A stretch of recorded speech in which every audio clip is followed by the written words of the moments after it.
just revise Vamos revisar. what we began to discuss earlier? Vi vil gennemgå noget igen. We were going to launch straight into 2016, Vamos começar direto em Vi vil gå 2016. direkte ind i but I 2016. became aware that some of us were still confused by 2012, 2014. Men jeg fandt ud af, at nogle af os stadig er forvirret omkring 2012, 2000.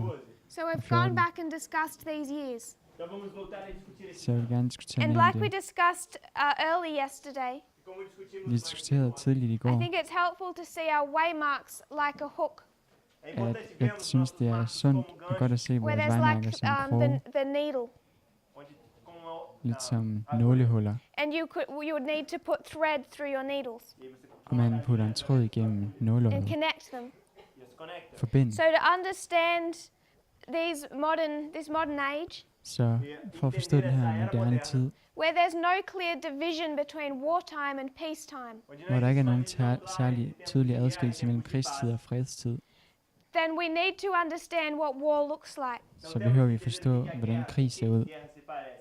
how people fight, hvordan folk kæmper, Como as pessoas lutam. because we're fighting now on a different platform and in a different way. for vi kæmper nu på en anden platform og på en anden måde. From the history of World War I and World War II, Na história da End Primeira e i Segunda Første og Guerra Anden Mundial, we Verdenskrig, have different weapons, tínhamos der har vi armas andre diferentes. våben, and we have a whole different platform to fight on, og vi har en helt anden platform, som vi kæmper på, which you could refer to as cyberspace. Que você som vi i dag kan, se referir como vores platform i dag, som vi kan referere til, So we went back opkaldes to our som time of the end, cyberspace. Så vi gik tilbage til vores endens tid, and we want to understand how it grows and develops. og vi vil gerne forstå, hvordan den vokser og udvikler sig. 1989 to 1991, 1989 til 1991, the fall of the Soviet Union and our increase of knowledge. Sovjetunionens fald og vores forøgelse af viden. But it's also Men det er også a 2-year period en 2-årig periode, where you see the development of the World Wide Web, hvor man você ser vê o desenvolvimento udviklingen da af rede The World global Wide de Web, informações. from just being pocket calculators, De fra simples blot at være computadores lommeregnere the size of a room. på størrelse tamanho de med quarto, et værelse, calculadores do tamanho de quarto. Computers had continued to develop. Os computadores fortsat computerne med at udvikle sig. They're an interesting study if you look into their history. Det er et interessant studium at gå ind i deres historie. If you want to take them to the seed of their very beginning, Hvis man vil tage det tilbage til frøet eller it dets can take you all the way back to fødsel, 1888. kan man spore det helt tilbage til 1818. It has this close interaction, Det har den her tætte interaktion med the development of this last platform udvikling af den her sidste og endelige platform, with the waymarks of this movement. Com os marcos desse movimento. med So we vores saw that in vejmærker, vores 1989 to 91, Så vi så, at i 1989 til 1991, what Time magazine called the Internet's Big Bang, O que a det som revista Time Time Magazine chamada opkaldte Big Bang da internet. internettets Big and the Bang, World Wide Web was built, E a rede og The World global Wide de Web informações blev foi bygget, construída. that's connected people all over the globe. som har Conectou as pessoas forbundet ao mennesker redor do overalt på In kloden. 1996, a search engine is developed, I 1996 blev en søgemaskine udviklet, ferramenta de busca foi desenvolvida. Google. Google. All of this is about finding ways to access information Alt det her handler om måder at tilgå information på, and put out your own information. og dele sin egen information. In Moonlight Maze, I Moonlight Maze Russia attacked the United States. angriber Rusland USA. It was a hacking attempt Det var et hackingforsøg, designed not to close electricity grids, designet til ikke at lukke elektricitetsnetværk, but again, what they're trying to do is take information. men igen er det, som de forsøger at gøre, at få information. I also want to note the rise of these news organizations. Jeg vil også gerne notere Prestem atenção nessa begyndelsen på de her essa nyhedsorganisationer. ascensão de novas organizações. Those newspapers that were famous, Esses De jornais que eram famosos, de the aviser, som er Washington berømte, Post. som The Washington Post, Washington Post, begin to start putting out their news online. begynder at dele deres nyheder online. online. And then a few new ones emerged completely in 1996. Og så kommer der også nogle helt nye frem i A few 1996. new ones.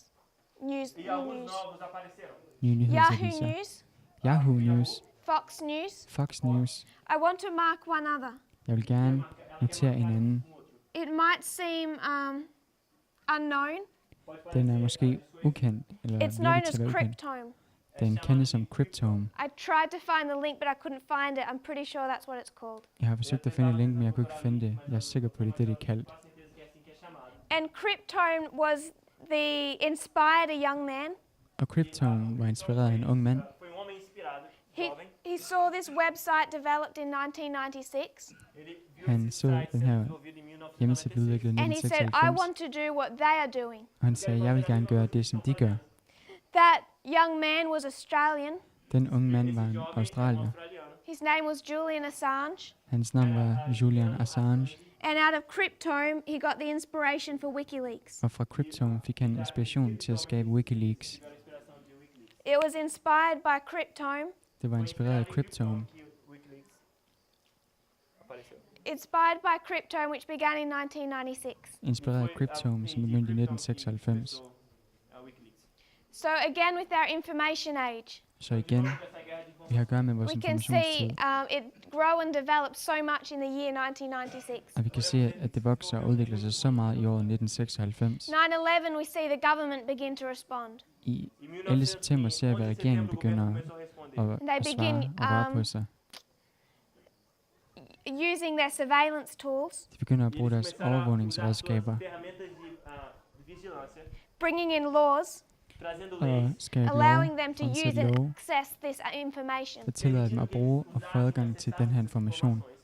And their reasoning, E a Og deres razão deles grundlag, fazerem isso, if you were to do something on land or sea or sky, hvis du vil gøre noget på land, i luften eller på they vandet, need to be able to monitor and control it. så har de brug for at kunne holde øje og kontrollere os. So they've also begun trying to monitor and control cyberspace. Så de forsøger også at overvåge og kontrollere But the methods by cyberspace. which they've done that, mas os Men de metoder, som de har forsøgt at gøre det and med, using the terrorist attack of 9/11, at bruge terroristangrebet den 11. september, terroristas de 11 de setembro. you can make a strong argument Você pode så fazer kan man forte skabe argumento et stærkt that it argument, violates the Constitution. que at viola det nedbryder In og fact, one man actually nedbryder wrote, grundloven. main author of the Patriot Act.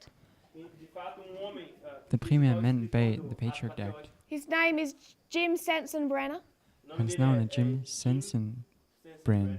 probably spelt wrong. Jim Sensenbrenner. soletrado tá escrito errado. Som He formulerede was The the main Patriot Act. author of the Patriot Act. Esse era o Han homem var den autor do primære ato patriótico. And in person, der formulerede The Patriot 2014, Act. Em Og i 2014, he's 2014, fighting to have it abolished. så kæmper han for at få det fjernet. que fosse abolido. Because when Edward Snowden leaked what the government was using it to do, Fordi da Edward Snowden han lækkede og offentliggjorde det, som regeringen den he gjorde, said, I wrote this Patriot Act, så sagde han, jeg skrev den her Patriot Act, never intending for the government to use it the way that they did use it. aldrig nogensinde med det formål om, at regeringen skulle bruge den, som den gør det i dag. So even the author recognized that they were using it to violate the Constitution. Até o próprio autor Så selv forfatteren indrømmede, at den er forfatningsstridig. In 2004, I 2004 we can see that George Bush is trying to push the Patriot Act even further. George Bush está kan vi se, at George Bush forsøger at tage den et skridt videre. o ato patriótico continue. Two leading men of the FBI, E esses dois homens Og de liderantes to ledende mænd i that FBI, time in positions of power, estavam em posição de som poder. sad højt Robert Mueller and med James Comey, position, James Comey og Robert Mueller, they try and stop him.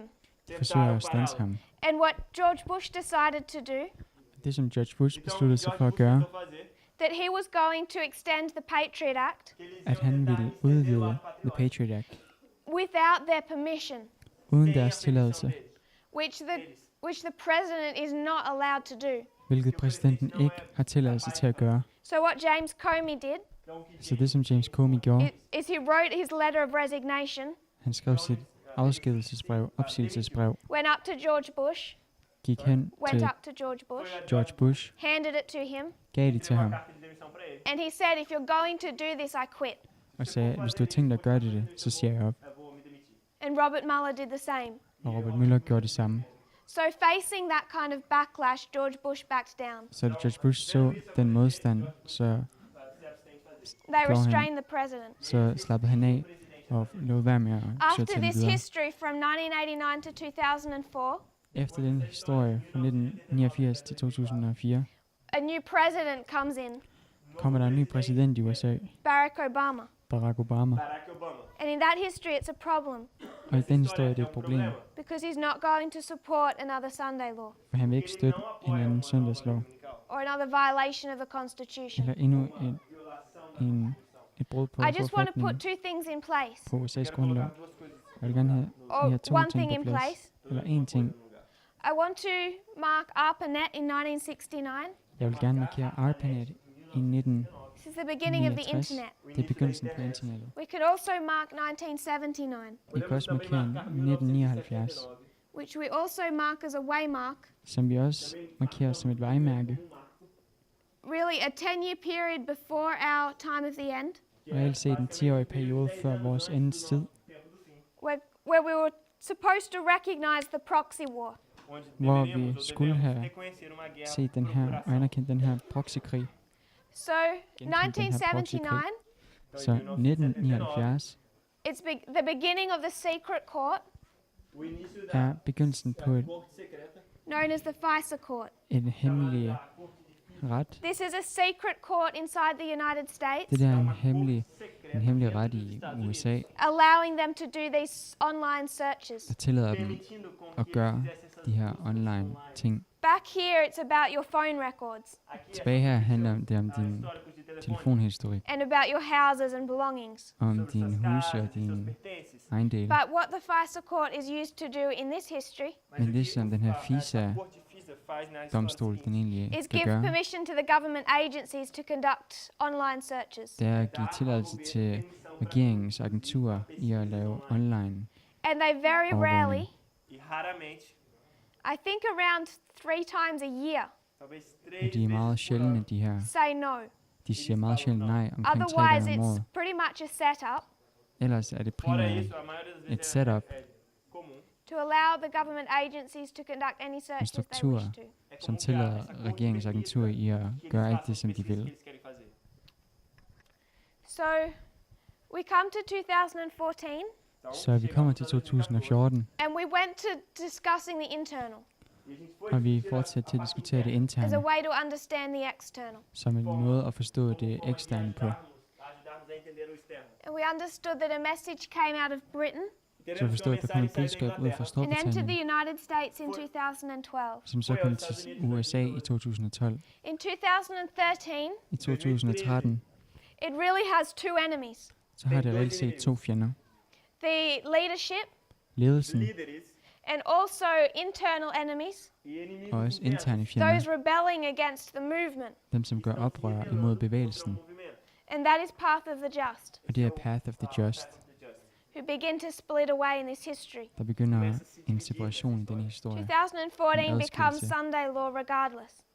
2004 bliver alligevel søndagslov, This date being predicted in 2012. og den her dag bliver forudsagt i 2012. And in 2015, Og i 2015 we see the person involved in this history, ser vi personen involveret i denne historie, who was silenced in this history, som blev lukket for begins i to denne speak historie. again. Han har brug for at You tale hear their igen, voice. og man skal And høre then en in stemme. 2016, Og i 2016 that same person is anointed. bliver den samme person salvet Externally, ekstern. in 2012, I 2012 there is a message, or a company in this case, er der et budskab eller et firma i dette come from tilfælde, Britain into the United States. der kommer fra Storbritannien til USA. They cannot work for the government Det kan ikke arbejde for because regeringen, the government is a Democrat and Obama. for regeringen er en demokrat, Obama. It's not just him, it's his party. Det er ikke kun ham, det er hans parti. So if they're going to work for someone, Så de har tænkt sig at arbejde for it nogen. can't be the leadership. Det kan ikke være ledelsen. We also see the work of internal enemies. Vi ser også et arbejde af nogle interne fjender. Edward Snowden is attacking not only the Patriot Act, Edward Snowden angriber ikke kun The Patriot Act. he's attacking not only these violations of the Constitution, Han angriber ikke kun de her forbrydelser mod grundloven. he's attacking the government itself. Han angriber selve regeringen. So he's an enemy not only of these of the Patriot Act, but also of the government. Så han er ikke kun en fjende af The Patriot Act, men også regeringen. And Path of the Just, they opposed not only this message of time, but also the government and Elder Jeff. Og Path of Just modsætter sig ikke kun budskabet 1012, men også ledelsen eller Jeff. We've discussed this company Vi har diskuteret det her firma, that began to be developed in 1989 by Nigel Oakes. som begyndte at blive udviklet i 1989 af Nigel It's Oakes. developing from 1989. Han udviklede det fra 1989 He forms a company in 1993 til et firma i 1993. known as Strategic Communication Laboratory. Det kendes som Strategic Communications Laboratory, And it's doing its work in elections og det gør dets arbejde i valg and war zones og krigszoner from 1993 to 2012 fra 1993 til 2012, when it enters the United States. hvor det går ind i det i USA. In 2013, I 2013 it meets a prominent individual. møder det et prominent individ. This man we En vigtig began to individ. discuss, Denne person begyndte vi at diskutere Steve Bannon. af Steve Bannon. Steve Bannon has an interesting perspective of the world. Steve Bannon har et interessant perspektiv på verden. And what he believes Og det som han tror, is that we're in what he calls as the fourth turning point of the United States. er, at vi er i det fjerde vendepunkt i USA. The first one, Det første, the American Revolution. den amerikanske revolution. The second one, Den anden, the American Civil War. den amerikanske borgerkrig. The third one, Den tredje, the history of World War II. 2. verdenskrigs historie. And the fourth, Og den fjerde, right now, lige nu. what's currently happening. Det som sker lige nu. So he recognizes a history of four. Så han anerkender den her fjerde historie. It's slightly different to our history of four, Den er ret forskellig, den her but I fjerde find it historie, som er interesting vores. that he does that. Men jeg finder det interessant, at han gør det på The den her måde. American Revolution Den amerikanske revolution in the 1700s, i 1700-tallet. Civil War in the 1800s, Borgerkrig i 1800-tallet.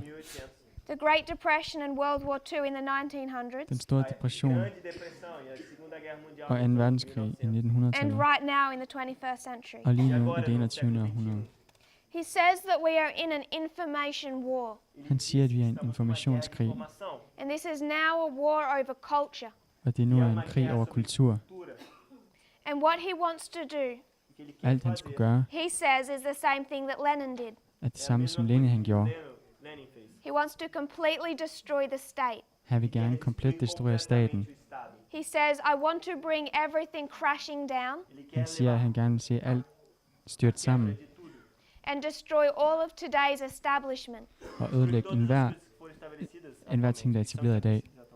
And one of his major enemies Og en af hans største fjender is the media and the press. er medierne og pressen. If you want to know where Trump gets his language from, Hvis I gerne vil vide, hvor Trump får sit sprog fra, it's Steve Bannon's language. så er det Steve Bannons sprog. He says that there is a growing global revolution Han siger, at der er en voksende global revolution against the political classes. omhandlende de politiske klasser. And he said that there were two fronts in that war. Og han siger, at der var 2 fronter på den It's an krig. information and a cultural war. Information og en krig mod He said that kultur og one is the information. southern states of America, Han sagde, at en er USA's sydstater, and the other one is London, England. og den anden er London, England.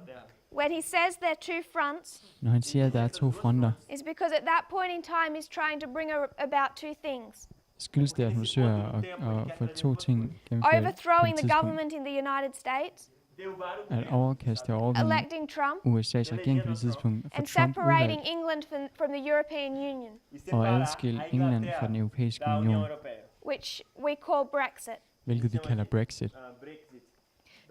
So towards the end of 2013, Så mod enden af 2013,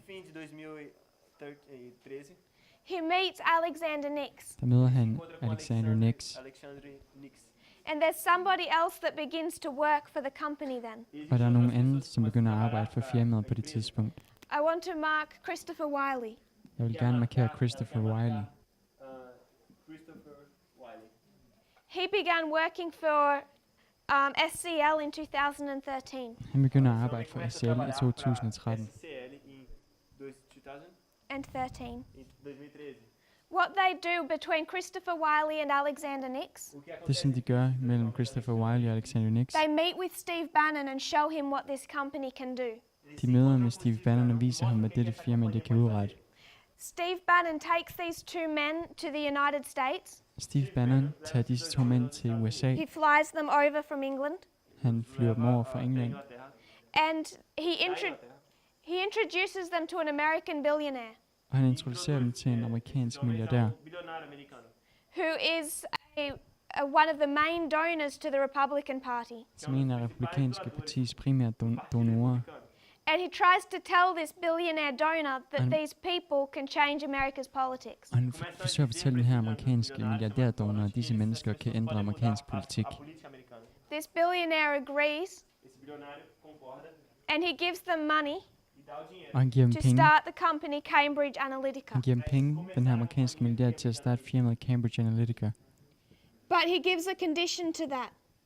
Og han giver dem tilladelse til det. He says, if you're going to start Cambridge Analytica, Han siger, hvis I har tænkt jer at starte Cambridge Analytica, it's going to work for the Republican Party.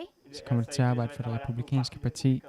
And what Christopher Wiley told him, Og det som Christopher Wiley fortalte who dem, was their director of research, at han var deres director of was that research, they could create a weapon, information weapon inside the United States. så de kunne skabe et informationsvåben inde i de forenede amerikanske stater, That would win the next election for the Republican Party. som ville vinde det næste valg for det republikanske parti. He said they created a culture weapon. Han sagde, at de skabte et kulturvåben, And this weapon they began to design in 2014. og dette våben begyndte de at designe og skabe i So 2014. this company enters the United States from Britain in 2012, Så dette firma kommer ind i USA fra England i faces 2012. two enemies, Det møder to fjender, Obama, Obama, these internal enemies, Edward Snowden, og de her interne fjender, Edward working Snowden, against both. som arbejder mod begge to. 2014, 2014, they build their weapon.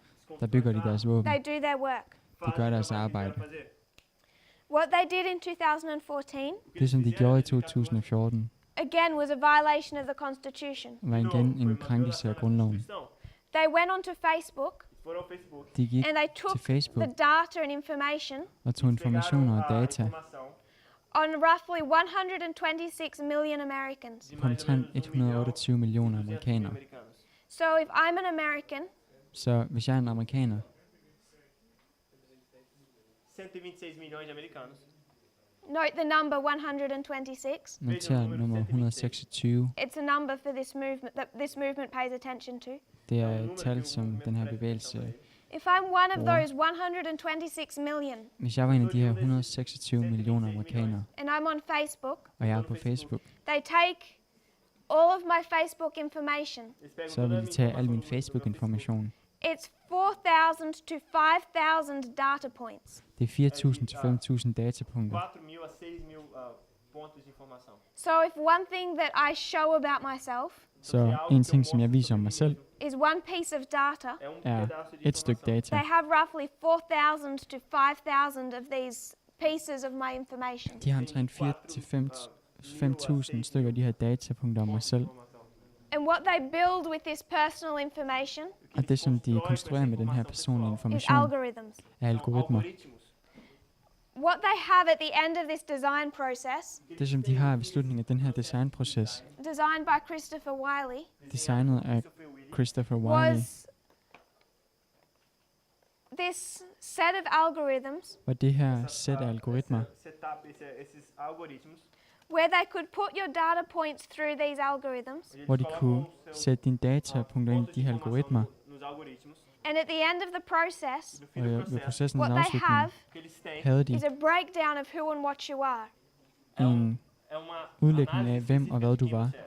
They claim to know you better than you know yourself.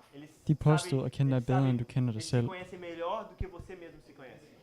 Using thousands of points of pieces of information. Ved at bruge tusindvis af stykker information. So if you're an American Så hvis du er en amerikaner, and they put all these thousands of points through, og de har indsat de her tusindvis af datapunkter, what they have is a psychological profile. har de en psykologisk profil. And then the next time they run an election, Så næste gang, som når de kører et valg, they're going to use this psychological valgkampagne. profile person to person. så vil de bruge den her psykologiske profil fra person til person. So if you're in a key area in the United States Så hvis du er i et nøgleområde i USA, and they need you to vote for Donald Trump, og de har brug for, at du stemmer for Donald Trump, they have all your personal information. så har de al din personlige They information. know what religion you are, what car you drive, De ved, hvilken religion du tilhører, where hvilken your bil du children go kører, to school, hvor dine børn går i skole, your schedule, dit program, what food you like to schema. eat, hvilke frugt du godt kan lide at spise, all your information. al din information. And then they're going to break that down into a psychological profile. Og så vil de bryde det ned og skabe en psykologisk profil. And then if they want your vote, Og hvis de så gerne vil have din their stemme, team will do an advertisement designed just for you, så vil deres hold skabe en reklame udviklet specielt for dig, based on your emotional needs. baseret på dine følelsesmæssige behov. So if you're someone that is fearful of violence, their special team Deres særlige hold will design an ad campaign, vil udvikle en a reklamekampagne, poster or a video en plakat eller en video, that says that Hillary Clinton is going to abolish guns. der siger, at Hillary Clinton har tænkt sig at fjerne våben. And then they'll have this frightening video of someone breaking into your home Og så vil de vise den her frygtfulde video af nogen, der bryder ind i dit hjem i et hjem and taking your child. og tager et Something barn. that's emotional and fearful. Noget, der er følelsesladet og frygtsomt. Mark Turnbull said, Mark Turnbull sagde, Mark Turnbull is the director of SCL. er SCL's direktør. I'm going to read a few quotes from the people involved in this company. Jeg vil gerne læse nogle citater fra folkene involveret i dette firma. He says that there's two things Han siger, at der er to when ting, it comes to taking information når det kommer til at tage information of what we take on board. af det, som vi tager til os. There's two things that drive us. Der er to ting, der driver os. What we hope for, Hvad vi håber, what we're afraid of. og hvad vi er bange for. He says that many of these hopes and fears are unspoken. Han sagde, at mange af de her ting, vi er bange for, ikke bliver They udtalt. can be unconscious. Det kan være i vores underbevidsthed. You don't know you are afraid of something till you see it. Du ved ikke, at du er bange for noget, før du ser det. He says the job of our company Han siger, at vores firmas job be able to go farther than anyone else can er at gå dybere, end nogen kan gøre, to find out what you're really afraid of. og finde ud af, hvad du i virkeligheden er bange for. He says it is he says the purpose of doing this, Han siger, at formålet med at gøre det, finding and using your fears, at finde og bruge det, du er bange is for, because there is no point fighting an election campaign on facts. det er, at der ikke er noget formål med at føre en valgkampagne baseret på fakta. It's only about emotion. Det handler udelukkende om følelser. He also said Han sagde også, that when we're doing this advertising to target you, at når vi udfører den her reklamering for at ramme dig, he says it Fange does dig. sound bad to say, det lyder but dårligt at the sige, things that we need to say to manipulate you, men de ting, som vi har brug for at sige for at manipulere dig, it is not necessary for them to be true. at de behøver ikke at være sande. The only thing that matters to them is that you believe it, Det eneste, der er nødvendigt for dem, er, which at is du tror why på they det. can go into Trump's campaign team, Hvilket er grunden til, at de kan gå ind i Trumps kampagneteam hold speaking these lies. og begynde at tale de her løgne. If they speak these lies, Hvis de begynder at tale de her they know løgne, their lies, og de ved de løgne, they don't care. de er ligeglade. The problem is that millions of Americans believed them, Problemet er, at millioner af amerikanere tror på dem, which he just stated is all that matters. som han netop citerede er det eneste, der er vigtigt. The other thing they did in 2014, En anden ting, som de gjorde i 2014, they took all of this data, de tog alt den her the exact data. same thing the government was doing under the Patriot Act. Det er det samme, som regeringen gjorde under The Patriot Act. It's just that instead of taking it and storing it like the government did, Men det eneste, de gjorde, var, at i stedet for at tage det og opbevare det, som regeringen gjorde, they took it and built what they called a cultural weapon. så tog de det og byggede det, de kaldte et kulturelt våben. And then they began to try and understand Og så begyndte de at forsøge at forstå, what manipulated the American public. hvad der manipulerede det amerikanske folk. So they started putting messages out onto the web. Så de begyndte at dele budskab ud på Please nettet. understand this. Donald Trump is not yet visible. Vi er nødt til at forstå, at Donald Trump endnu ikke er synlig. This is all happening under the leadership of Steve Bannon. Alt det sker under Steve Bannons ledelse. So 2014, Så 2014, before Trump has even announced that he's running, før Trump overhovedet har annonceret, at han vil forsøge at Cambridge blive USA's Analytica præsident, start putting messages out onto the internet. er Cambridge Analytica begyndt med at dele budskaber, lægge budskaber ud på A couple of internettet. those phrases that they're testing, Nogle af de sætninger, som de undersøger, they'll put out onto the internet the phrase "drain the swamp," er sætninger som and drain then the they swamp. see what kind of emotional reaction stirs up. Og så ser de, hvilken følelsesmæssig respons det skaber. Another phrase that they svampen på put out dansk. onto the internet. Ikke tømsvampen. En anden frase, som de lægger ud på internettet. We think Donald Trump came up with that phrase. Vi tror, at Donald Trump kom frem med den her Or that frase, idea. sætning, eller den idé. That was given to him by Cambridge Men den Analytica. blev givet til ham af Cambridge Analytica. They told him, say, you're going to build a wall. Og de sagde til ham, at han skulle sige, at vi har tænkt os at bygge en Because mur. they knew that would create an emotional response Fordi de vidste, at det ville skabe en følelsesmæssig in some respons parts of the American public. i nogle dele af den amerikanske republik. Da população I americana. republikken And med it did. offentlighed. Og de So gjorde he den. kept saying it. Så han blev ved med at And sige now det. we're in 2019, Og nu er vi i 2019, and he's being forced to still say it. og han er blevet tvunget til at blive ved med at Because to sige win det. the election, he had to convince the American public For at vinde valget, blev han nødt til at overbevise det amerikanske that folk, they needed a wall to start with. at de havde brug for en mur i He begyndelsen. never came up with starte med. that phrase. Han kom aldrig selv op med den sætning. Computer experts, Computereksperter, Expertos do computador, técnicos do computador. algorithm builders algoritmebyggere from Britain fra Storbritannien, created the phrase "build the wall." skabte den her Foram as sætning, pessoas que criaram byg a frase, muren. vamos construir um muro. It didn't even come out of the United States. Det kom ikke engang fra USA. And all of this was designed to win an election. Og alt det var designet til at vinde et valg. Desenhado para ganhar uma eleição. I want to quote Donald Trump from December of 2016. Jeg vil gerne citere Donald Trump fra december 2016. Dezembro de 2016. He had just won the election the month previously. Ele tinha Han acabado havde netop o mês vundet anterior, valget. ele tinha ganhado a eleição. He's talking about the phrase "drain the swamp," Han talte den her sætning, drenar o pântano. drain the and he swamp, says that he's surprised how people have.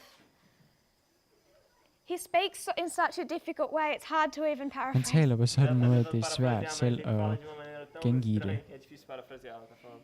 He says that he's surprised how people have responded to the phrase "drain the swamp." Han siger, at han er overrasket, hvordan folk Tá har muito surpreso da responderet reação que as pessoas fizeram com a frase til den her drenar o sætning, drain pântano. the He swamp. thought it sounded dumb.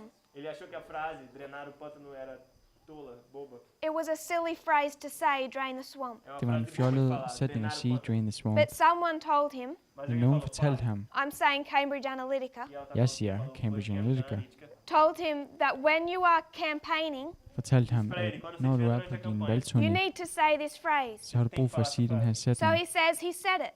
Så han siger, at han sagde And the det. place that he was holding a rally in Og det sted, hvor han holdt en konference, eller et vælgermøde, went crazy. gik amok. Foi a loucura. He thought, what is happening? Ele tava De her pensando, o folk que tá acontecendo? The emotional response these kunne ikke phrases forstå, hvad der created. skete. A resposta Det her emocional que essa frase følelsesmæssige criou. And then he says, Então ele respons, som de her I sætninger just had to start skabte, saying it og like så I sagde meant han, it. så bliver jeg bare nødt til at sige det, som om jeg mente det. quisesse fazer isso. Did he mean it? Ele queria mesmo, No. Mente han det? But Nej. he liked the response. mas ele Men han gostou kan da godt lide resposta. den So respons once he og learned to reaktion, say han it får. like he meant it, Então, assim Så que han aprendeu a falar begyndte at sige det, som om han realmente mente det. he says it had that effect. Han sagde, at den havde den effekt. Drain the swamp og people dræne loved it. sumpen As på pessoas dansk. amaram. So he's Han being går lide den directed. respons, som Så de tem sido folk gav ham. dirigidos. Så He han did not fortsatte, come up with these phrases. og han kom ikke selv op med de her sætninger. Christopher Wiley Christopher Wiley Christopher Wiley ended up coming out and speaking against his company acabou falando endte med contra sua at komme ud og once he saw the tale results of imod what he was sit doing. firma, da han så, hvilke resultater de skabte. And he speaks of this testing they did all in 2014 in Og preparation. han taler om den her testing, som de gjorde, den her undersøgelse, som de gjorde allerede i He says they were 2014. testing messages on the internet in Han the siger- United States. Han taler om de her testende budskaber, And på also internettet i pictures USA. and images. Og det også var billeder, Pictures of walls, billeder af vægge, mure, pictures of climbing walls, billeder af people klatrevægge, climbing walls. pessoas escalando muros. Phrases like drain the swamp. sætninger som dræn sumpen, And also all these conspiracy drain the swamp, theories, Todas essas og også alle de her ideas of a deep konspirationsteorier, state, idéer om den dybe stat. profundo, deep state. Do you understand what I mean by deep state? For at forstå, hvad jeg mener med det engelske ord deep state, This government conspiracy, så er det regeringens or conspiracy konspirationsteorier, against the government, eller konspirationer mod that says regeringen, that there is this, that the state der siger, at staten is what you see, er det, som du ser. but behind that is like this deeper state, Men bag det, du ser, så er det den her dybere stat, Chama de estado profundo. where there's these globalists and powerful rich people hvor der er de her globalister og rige mennesker, who just use those front people like puppets. som blot bruger de forreste mennesker som It's marionetter. really a phrase that's Marionetdukker. taken on by the American right, Det er virkelig en sætning, the som right-leaning, er blevet taget til sig fra den amerikanske højrefløj, as they use it to fight globalization. når de, så de Sorry, say left. Pela linha da direita. As they use it to target the left, når de Então a bruger den direita for tá at usando pra ramme atacar a esquerda, venstrefløjen, using the idea that they're globalists. ved at usando a bruge ideia ideen de om, que at de er o pessoal da globalister. esquerda era globalista. So they're also testing these conspiracy theories. Então, Så de undersøger også de her a esquerda tava konspirationsteorier, testando essas ideias, Cambridge Analytica. conspirações. And they started finding there were pockets of the American public Og de fandt frem til, at der er de her lommer fra den amerikanske who offentlighed, took hold of these conspiracy som theories tog de her konspirationsteorier til sig, Conspiração. and started feeding off them essentially. og de begyndte nærmest at blive fodret af dem. Drain the swamp. Dræne svampen. I have to find you the videos of Trump speaking it. Jeg bliver nødt til at It finde was one of videoerne his key campaign af Donald slogans. Trump, hvor han taler om det. Que a gente não conhece aqui, pelo menos não é En af muito hans conhecida pra nøgle treinar o ponto. Was that the for hans politics in the kampagne var, United States at Os políticos no estado americano was like Politikken- that of a swamp. politikken, politikerne como se a política i americana USA var era ligesom como en sump. pântano. It was all dirty and disgusting. Det hele var beskidt og ulækkert. Desgostante, nojento. And he was going to drain it or clean it up. E aí Og han havde ele tænkt sig at dræne det, drenar o eller limpar. rydde op i det. Isso era o que ele queria dizer com drenar o pântano. So they're doing I was explaining the government. all this work in Så 2014. de udfører alt det arbejde i 2013. And Christopher 2014. Wiley says E Christopher Wiley sagde, diz that this is the weapon que essa at det der é er a våbnet, that Steve Bannon wanted to fight his culture war. som Steve Bannon ønskede for at kunne føre den her kulturelle krig. Alexander Nix says, Alexander Nix Alexander siger, Nix diz. talking of Trump's campaign, når han taler om Trumps valgkampagne, we did all the research and all of the data, Fizemos vi toda gjorde a alt pesquisa, undersøgelse, toda a vi informação, foretog os all hele of, undersøgelsen og all of alt the dataen, analytics, todas as alt análises, det all the analytiske, targeting. toda o alt det, som direcionamento. vi vil We måle, ran all the som digital vi vil side. ramme, Corremos alt det på den digitale side, a parte digital, The television campaign, a campanha televisionada, tv-kampagnerne, and our data, the strategy was based on all of our data. og hele strategien var baseret på vores data. nossos dados. So prior to coming under investigation, Så før han kom under undersøgelse, an investigation they're still in trouble for Uma en undersøgelse, som han stadig er i knib for, for what they did in 2014, for det, som de gjorde i 2014, because it was illegal. Porque em 2014 fordi det var era ilegal. ulovligt. Prior to that, Før det, they were quite happy to brag about the effect they had on the Trump campaign. Antes- så var de antes ret eles villige estavam til at muito prale felizes af den de effekt, som de falar havde que på fizeram Donald na Trumps campanha de Donald kampagne. Trump. And I also want to mark Jeg vil også gerne markere, that we're talking about when they're involved in the United States. at vi snakker om, hvor de er involveret i The work USA. they've done in South America, Det arbejde, som de har gjort i all over the Sydamerika, world, over hele verden, Africa and Kenya particularly, i særdeleshed i Afrika og Kenya. bringing about Brexit. De har skabt Brexit. They've been very active. De har været meget aktive. So to consider the internal and the external.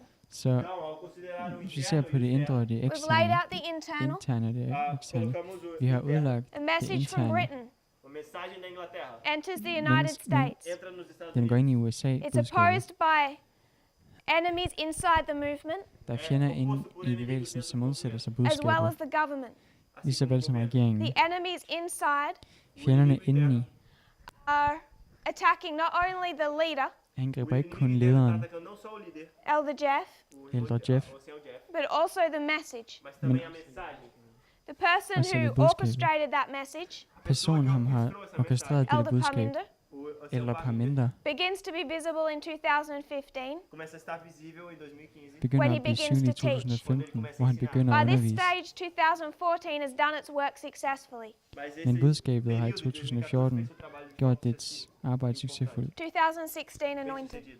2016, 2012, 2012, this company, dette firma, CL, SCL, came from Britain into the United States. kom fra Storbritannien til USA. It has two enemies, Det har to fjender, the leadership, ledelsen, government, regeringen, also an internal enemy og også en intern fjende, who begins to become vocal and oppose at this time. som begynder at udtrykke sig og bekrige. He's opposed to not only the Patriot Act, Han er ikke kun imod The Patriot Act, he's fighting for the Constitution.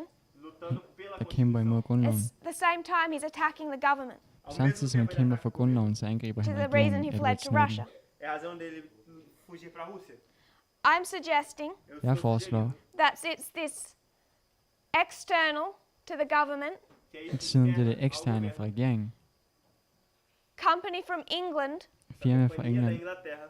that did the same work the Patriot Act was doing som gjorde det samme arbejde, som The Patriot Act gjorde in 2014, i 2014, broke down the constitutional rights, ødelagde de grundlovsmæssige rettigheder, Quebrou os direitos constitucionais.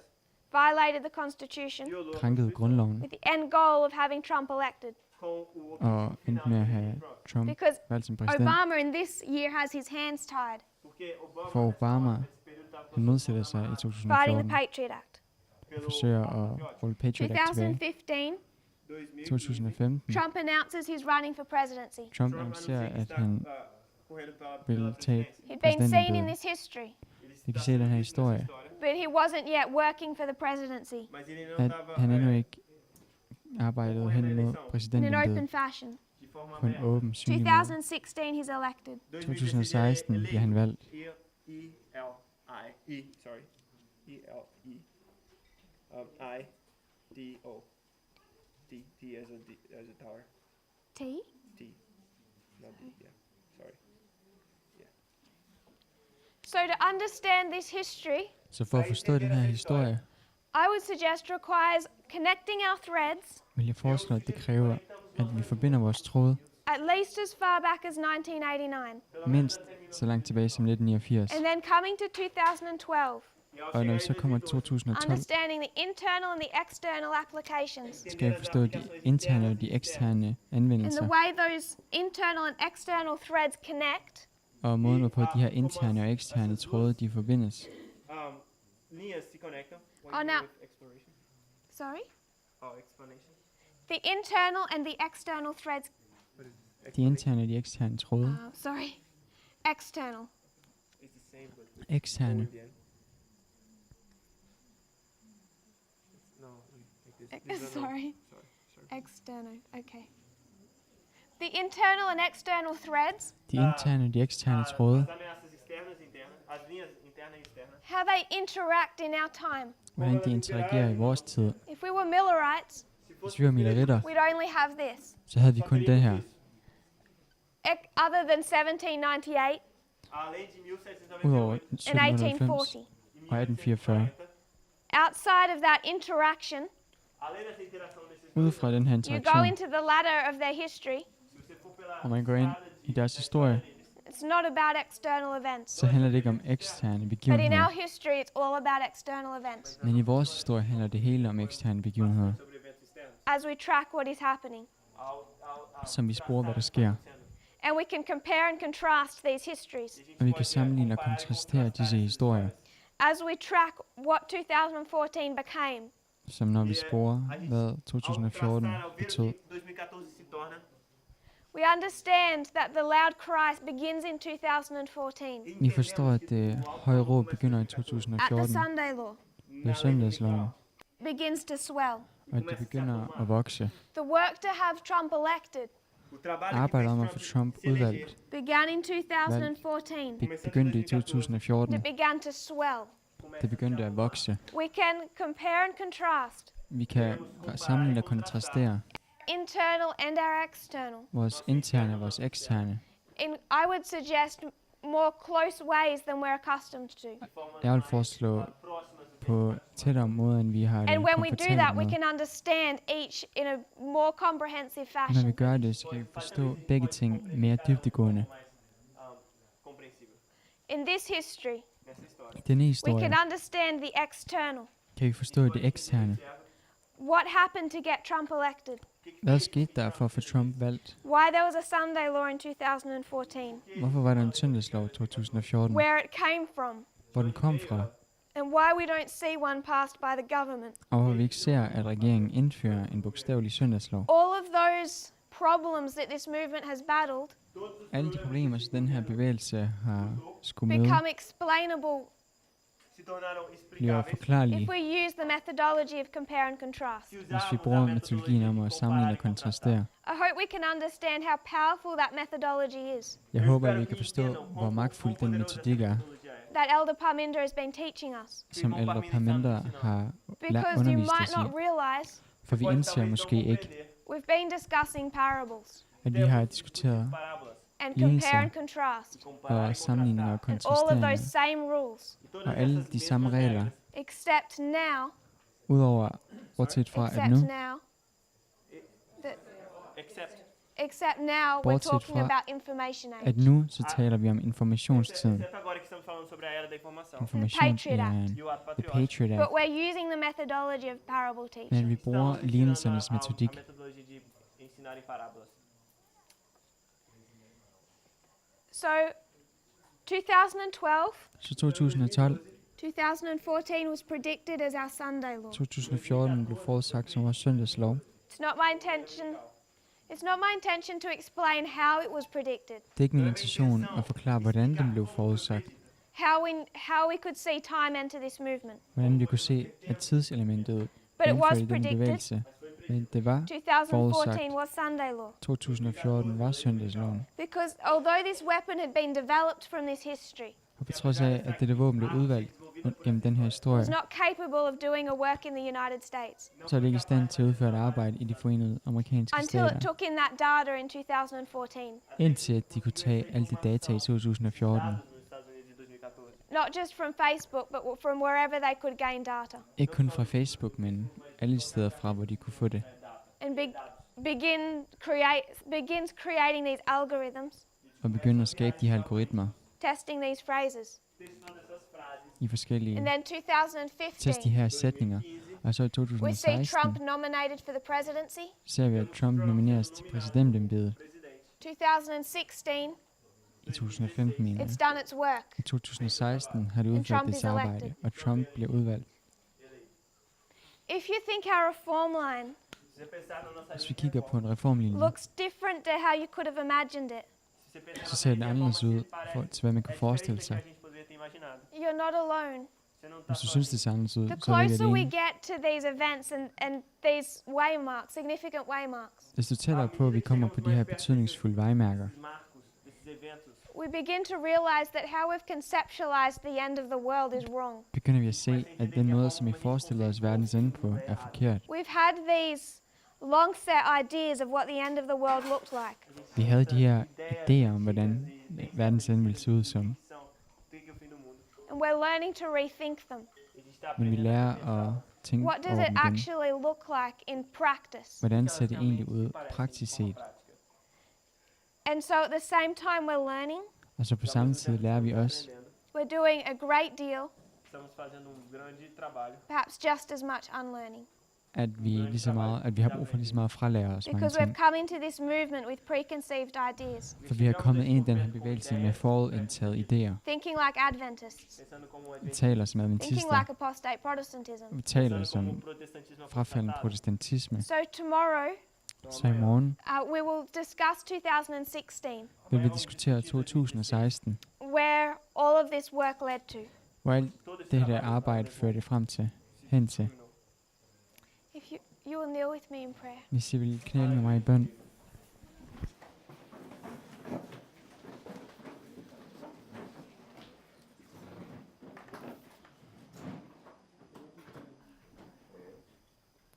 Dear Father in heaven, Kære far i himlen, Que estás nos céus. thank you for our blessings. tak for vores velsignelser. I pray, Lord, you'll help us as we study these subjects. Jeg beder her, at du må hjælpe os, når vi studerer disse emner. I pray that we'll have the eyesight that you have, Jeg beder, at du må hjælpe os til at have det syn, som du har, that we can understand in the way that you understand, så vi kan forstå på måder, som du forstår, and what you want from your people, hvad du vil for dit folk, how we are to think, hvordan vi skal tænke, how we are to, the opinions we're supposed to have, de meninger, som vi bør have, og of what's holdninger happening around us. om det, der sker omkring os. I pray you will help us as we wrestle with our baggage, Jeg beder, at du må hjælpe os, når vi kæmper med vores bagage, that each one of us has brought into this movement, som hver enkelt en af os har bragt ind i denne of bevægelse. our old ideas Vores gamle idéer, and hopes and our fears vores håb og det vi er bange for, regarding what the world should look like, angående hvordan verden burde what se it ud, does look like. og hvordan den ser ud. That we'll be willing to let these things go Hjælp os til at være villige til at lade disse ting gå, og vi kan and slippe accept dem, whatever prophecy teaches us.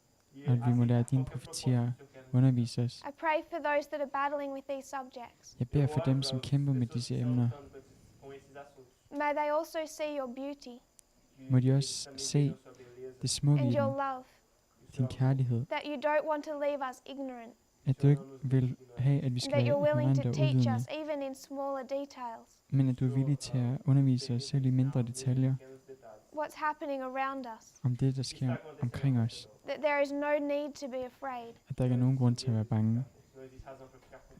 because unlike so much of the world that's afraid, For som i modsætning til alle de mange ting, der you sker i want us verden, to know what is going on. så vil du have, at vi ved, hvad vi går imod. Thank you for the love that is in that. Tak for den kærlighed, der er i det. I pray that in Jesus' name. Bed, at du må være med os. Amen. Amen.